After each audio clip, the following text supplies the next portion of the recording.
Assalamualaikum warahmatullahi wabarakatuh. Waalaikumsalam warahmatullahi wabarakatuh. Bismillahirrahmanirrahim.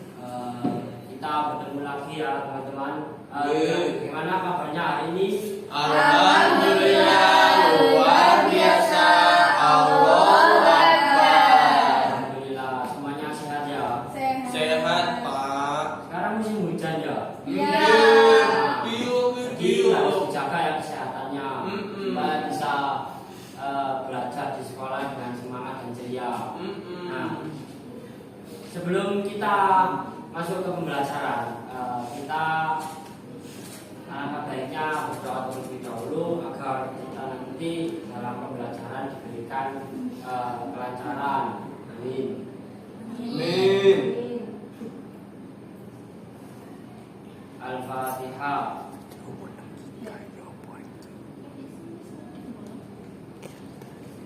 Amin. Untuk selanjutnya yaitu seperti biasanya ya, kita akan sedikit menjelaskan terkait materi yang mana kita telah memasuki materi bab yang kedua. Nah, di sini saya akan menampilkan slide beberapa penjelasan materi terkait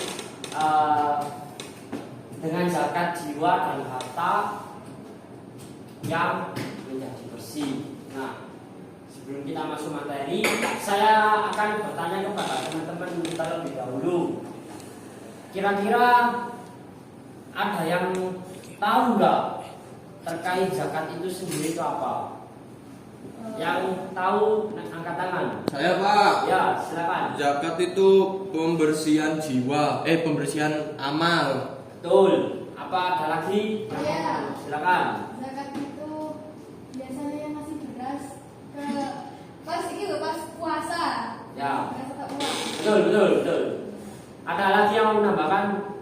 Cukup ya. Nah, di sini bisa disimpulkan bahwasanya zakat itu seperti yang dikatakan teman-teman tadi, penyucian amal, penyucian jiwa, dan memberikan suatu bagian tertentu untuk kepada orang-orang tertentu. Tapi kita sebelum masuk kepada materi, kita lihat dulu ini pembahasan materinya.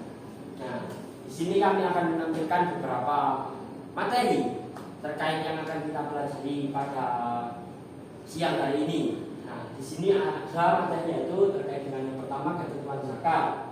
Nah, kemudian macam-macam zakat. Yang terakhir yaitu hikmah zakat. Nah, bisa dipahami ya, teman-teman? Oke, lanjut kepada ketentuan zakat itu sendiri.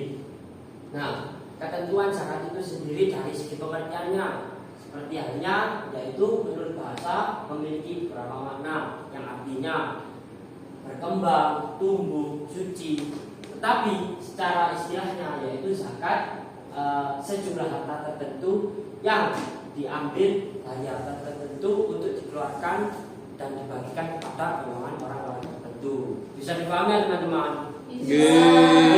Bisa memahami? Belum. Nah, jadi pada intinya itu zakat itu sejumlah harta tertentu yang diambil untuk diberikan kepada orang-orang tertentu. Bisa dipahami? Bisa. Oke. Kita lanjut. Nah, ini hukumnya zakat itu sendiri. Di sini kami memaparkan di dalam Al-Quran surat Al-Baqarah ayat 23 yang bunyinya itu Bismillahirrahmanirrahim.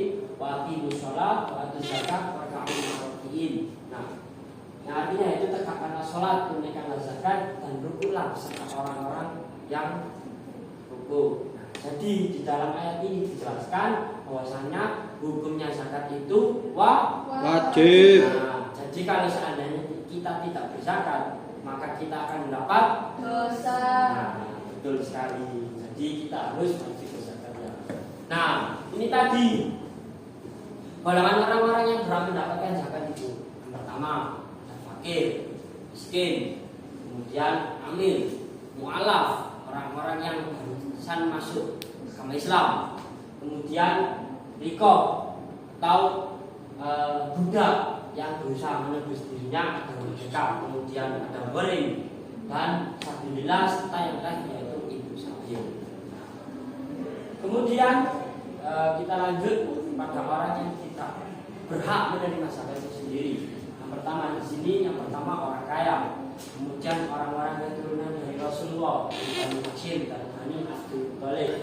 Kemudian orang-orang non Muslim itu tidak berhak mendapatkan zakat.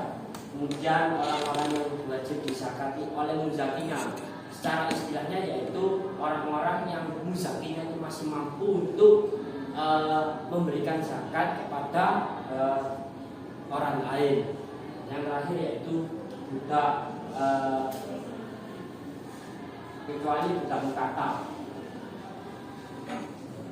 Nah, kita masuk kepada macam-macam zakat. Nah, di sini ada yang tahu nggak macam-macam zakat itu ada berapa? Silakan angkat tangan. Ada. Full. Ada 3. Banyak sekali. Kurang dikit. 2. Ada 2. Oke, benar sekali sampean. Nanti sampean dapat hadiah ya. Yeay. Apa? Ada 2. Pulang sekolah nanti menjumpai bapak ya. Nah, di sini macam-macam zakat itu sendiri itu ada 2. Di sini ada zakat fitrah dan zakat mal.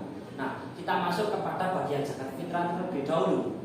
Zakat fitrah itu adalah zakat yang berupa makanan pokok yang dimana dikeluarkan biasanya itu di mulai Ramadan sampai hari raya biasanya itu. Dan hari raya pun juga ada beberapa ketentuan terkait pengeluaran zakat fitrah ini. Kalau untuk pengeluaran zakat fitrah yang wajib itu sebelum sholat idnya. Nah, kemudian masuk kepada rukun zakat fitrah dan syarat zakat fitrah. Di sini ada beberapa rukun dan zakat fitrahnya. Yang pertama yaitu niat, sudah pasti.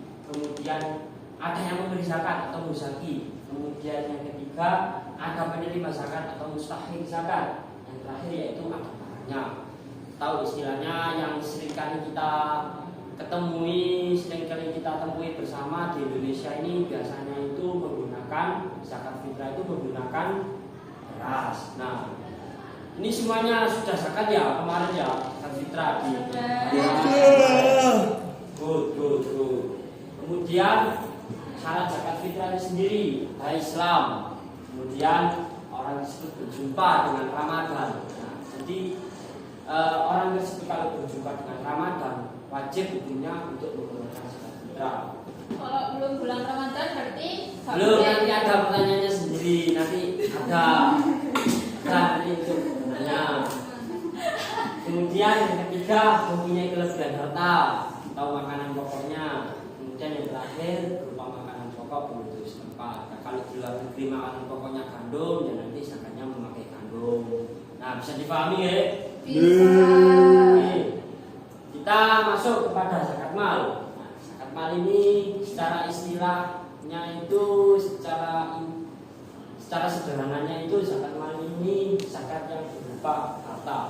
Misalnya itu mungkin dari zakat emas, perak, profesi, perdagangan, peternakan dan lain-lain. Nah, di sini ada penjelasan zakat fitrah itu zakat mal itu zakat yang dikenakan atas harta yang dimiliki seseorang atau lembaga jika harta tersebut telah mencapai nisabnya atau berusia 1 tahun.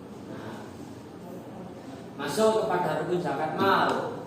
Nah, jadi rukun zakat mal itu ada 8. Yang pertama muslim, balik. Beda dengan rukunnya zakat fitrah. Kalau zakat fitrah meskipun belum balik itu wajib mengeluarkan zakat. Tetapi kalau zakat mal ini yaitu muslim, balik, kemudian berakal sehat, merdeka, sudah mencapai nisab, sudah mencapai haul atau setahun, kecuali zakat hasil pertanian itu biasanya setiap panen kalau zakat pertanian itu.